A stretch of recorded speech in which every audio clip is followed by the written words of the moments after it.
বিয়েটা শেষ হয়েছে অনেক আগে, এখন একেবারে রাত হয়ে গেছে। গ্রামের চারপাশে কেবল ঝিঁঝি পোকার ডাক, আর দূরে কোথাও একাধটা কুকুরের ঘেউ ঘেউ। বিশ্বজিৎ, রাকেশ, মিঠুন আর সঞ্জয় এই চার বন্ধু একটা বিয়ে বাড়ি থেকে ফিরছে। বিয়েটা ছিল ওদেরই এক বন্ধু। গায়ের বাইরে ছোট্ট একটা মোড়ে তারা চার বন্ধু দাঁড়িয়ে আছে। চারপাশে আর কেউ নেই, রাস্তাঘাট একদমই ফাঁকা, কাউকে দেখা যাচ্ছে না। ওরা এই রাতেই বাড়ি ফিরতে চায়, কিন্তু পথ অনেক দীর্ঘ। এদিকে আকাশটাও কেমন যেন কালো হয়ে এসেছে। কিরে বন্ধু, একটাও গাড়ি দেখছি না। এখন যদি বৃষ্টি নামে কোথায় যাব? মনে হচ্ছে আজকে হেঁটে হেঁটেই যেতে হবে। তোর মাথা খারাপ? এই গা থেকে হাঁটতে হাঁটতে ফিরবি? ঘড়িতে দেখ, প্রায় 1টা বাজে। এই চল সামনের দিকে হাঁটি, কিছু না কিছু তো পেলেও পেতে পারি। দাঁড়িয়ে থাকলে তো আর চলবে না। হ্যাঁ, এইটা ঠিক বলেছিস। আমরা বরং একটু সামনে এগিয়ে দেখি। ভগবানের কৃপায় মনে হয় কিছু একটা পেয়ে যাব। আচ্ছা চল, দেখি ভাগ্যে কি লেখা আছে। ওরা চারজন ধীরে ধীরে হাঁটতে শুরু করলো। গাছপালা নড়ছে হাওয়ায়, মাঝে মাঝে আকাশের কোণা থেকে বিদ্যুৎ চমকায়। 5 মিনিট হাঁটার পর একটা বাঁক ঘুরতেই চোখে পড়ল 2-3টে ভ্যান গাড়ি দাঁড়িয়ে আছে।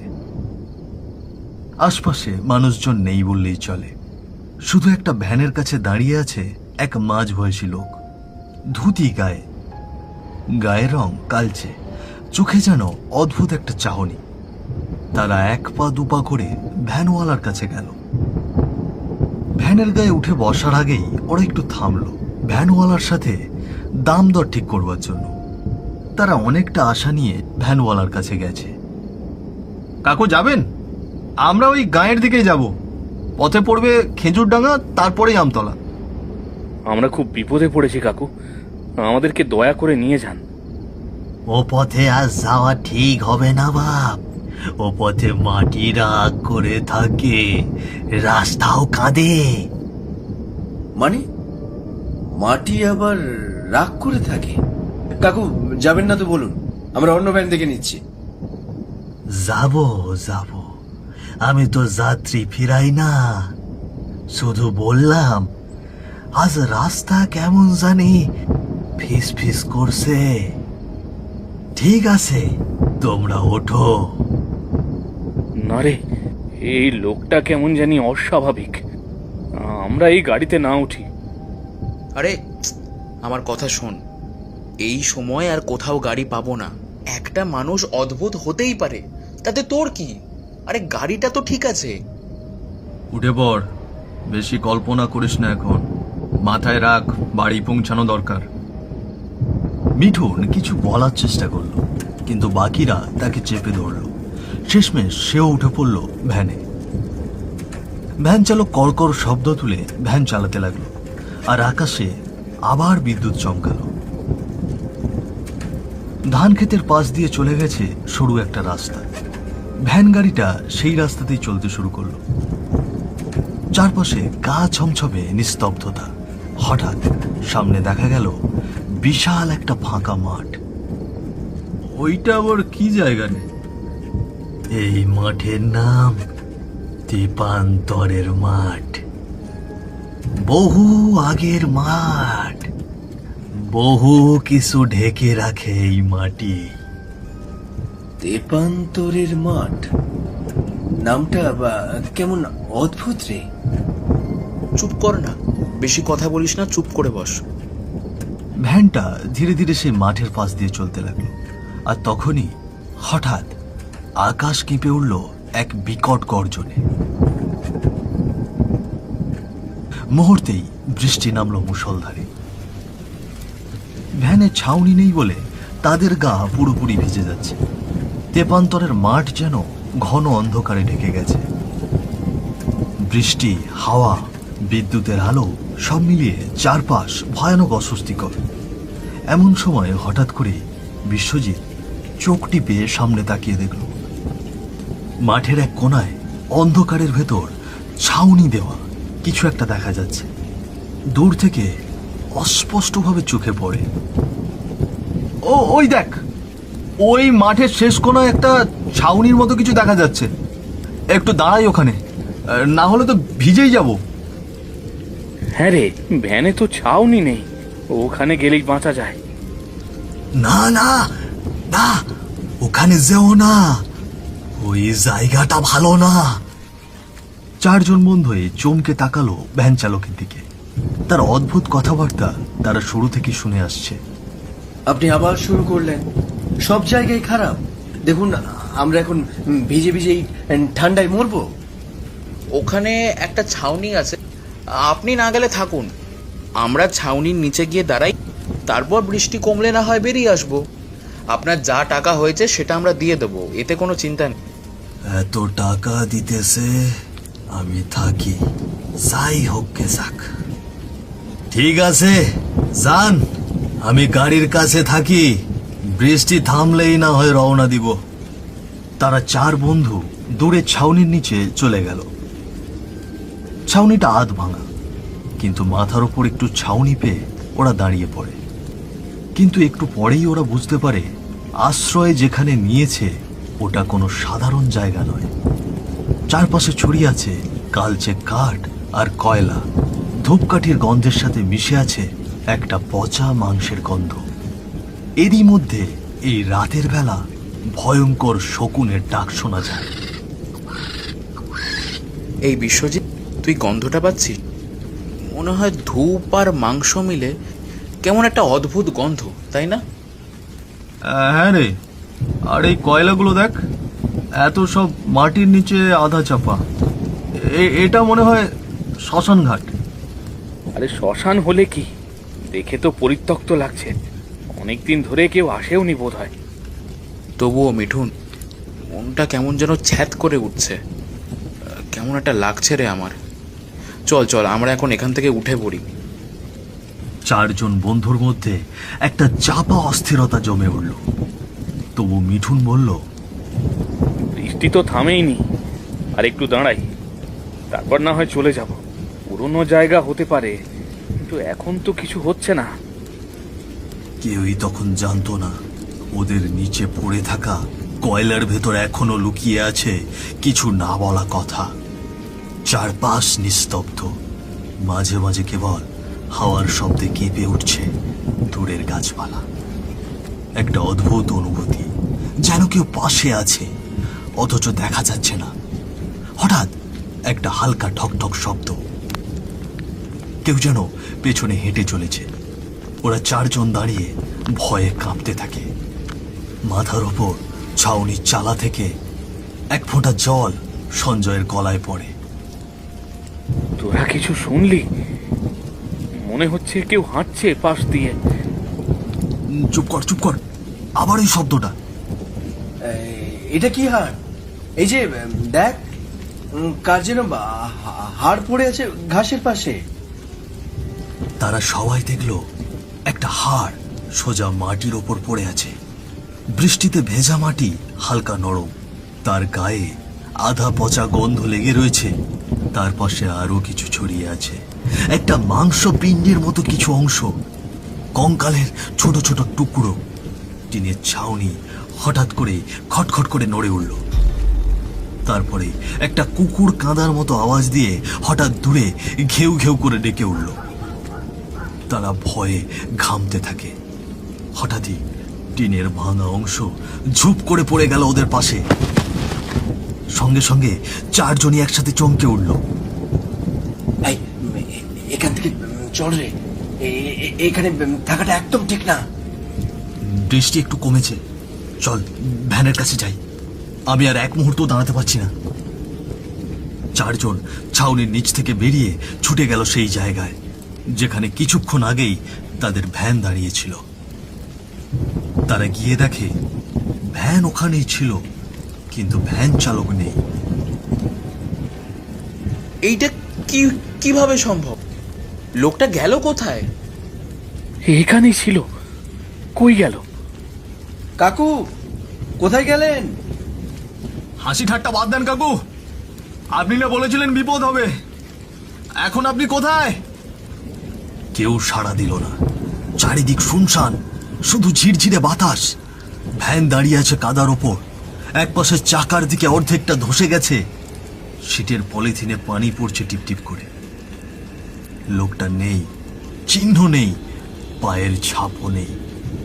তারা এদিক ওদিক তাকাতেই তাদের চোখ আটকে যায় সামনের গাছের গোড়ার দিকে।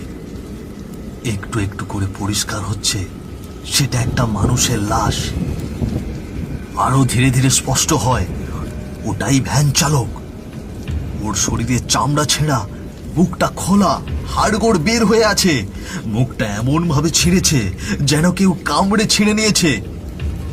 চোখ দুটো নেই, একদম ফাঁকা, খালি গর্ত। মনে হচ্ছে কেউ ওকে লম্বা সময় ধরে খেয়েছে। এই এই এই, এই ওটা ওটা দেখছিস? ওটা ওর লাশ না? না রে, ও মানুষ না। মানুষকে কেউ এমন করে খেতে পারে? এটা এটা কে করছে? ওর চোখ চোখ নাই। কে কে কে খেয়েছে ওকে? এ কি জায়গা রে বিশ্বজিৎ? পোকামাকড় হেঁটে চলে বেড়াচ্ছে ভ্যানওয়ালার শরীরের ফাঁকের গর্তে। গলা থেতলানো, চোয়াল নেই, থেতলে গেছে মাথার এক পাশ। মনে হচ্ছে কেউ খুব ঠান্ডা মাথায় সময় নিয়ে খেয়েছে ওকে। একটা একটা করে মাংসের অংশ ছিঁড়ে নিয়েছে। তবু এই নিথর বিকৃত লাশটা যেন তাদেরকে সাবধান করছে। তারা ভয়ে সেখান থেকে দৌড়তে শুরু করে। চারজন বন্ধু হাঁপাতে হাঁপাতে অন্য একটা কাঁচা রাস্তা ধরে হাঁটতে থাকে। বৃষ্টিটা ছাড়ছে, কিন্তু কালো মেঘ আছে। আবার কিছুক্ষণ পর পর বিজলি চমকাচ্ছে। হঠাৎ বিজলি চমকে ওঠে, চারপাশ ঝলসে যায়। তারপর দূরে হলদে মশালের মতো আলো জ্বলে ওঠে। দেখ, ওখানে আলো, কেউ আসছে মনে হয়। তারা মশালের আলো দেখে সেখানেই দাঁড়িয়ে পড়ে। ধীরে ধীরে স্পষ্ট দেখা যায় চারজন মানুষ খাটিয়ায় করে একটা লাশ নিয়ে তাদের দিকে এগিয়ে আসছে।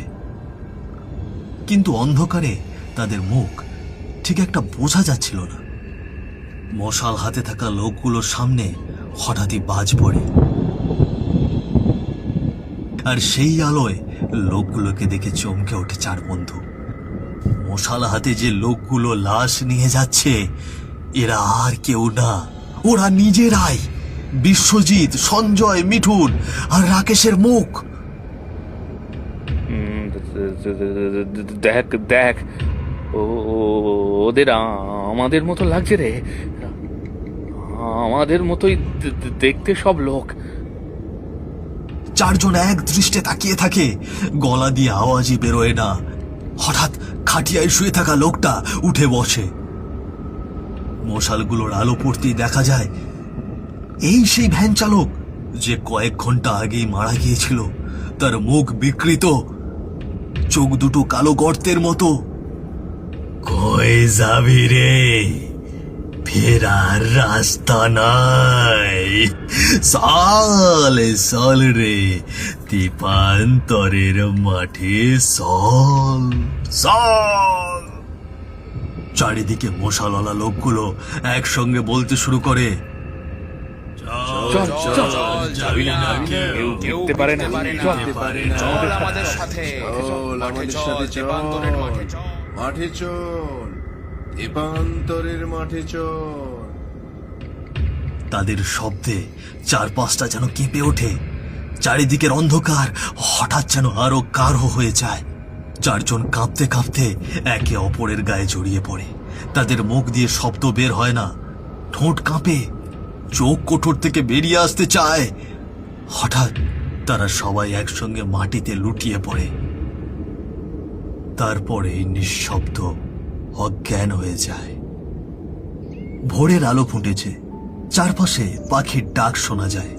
চারজন পড়ে আছে মাটিতে, বিশ্বজিৎ, রাকেশ, মিঠুন আর সঞ্জয়।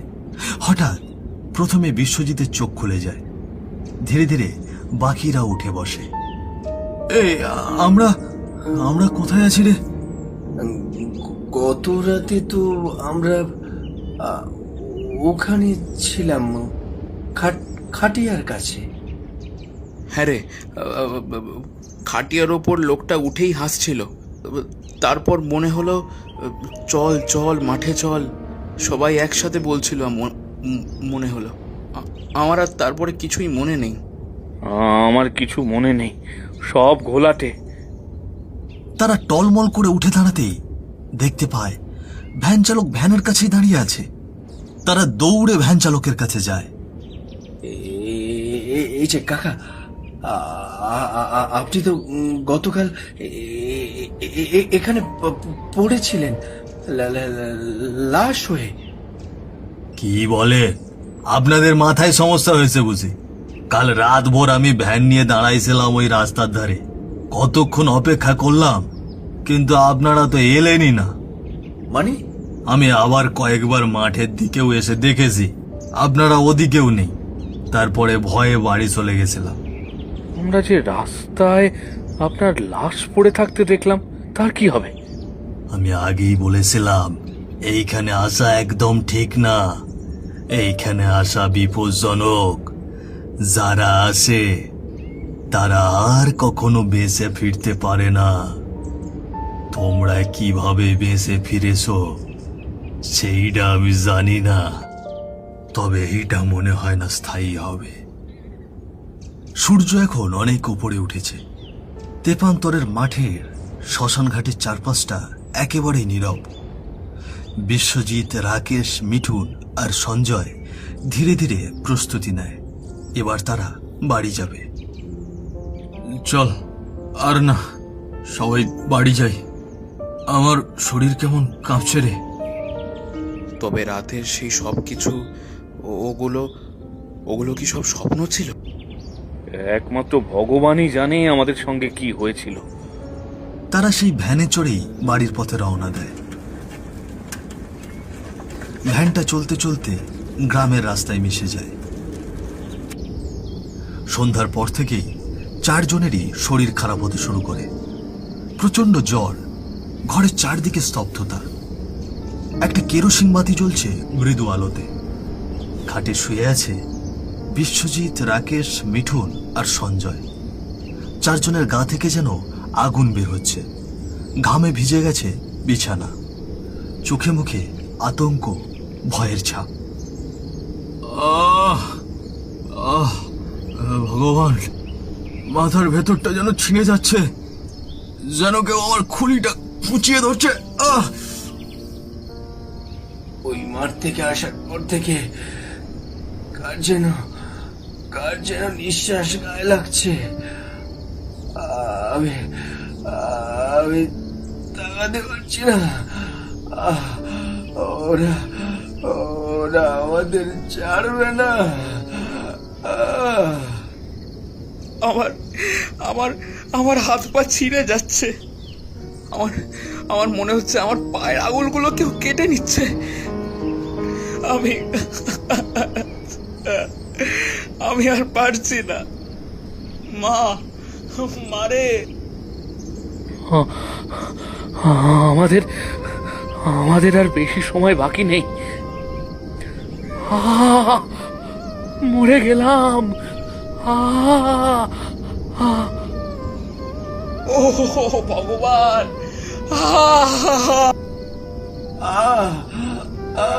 মরে গেলাম।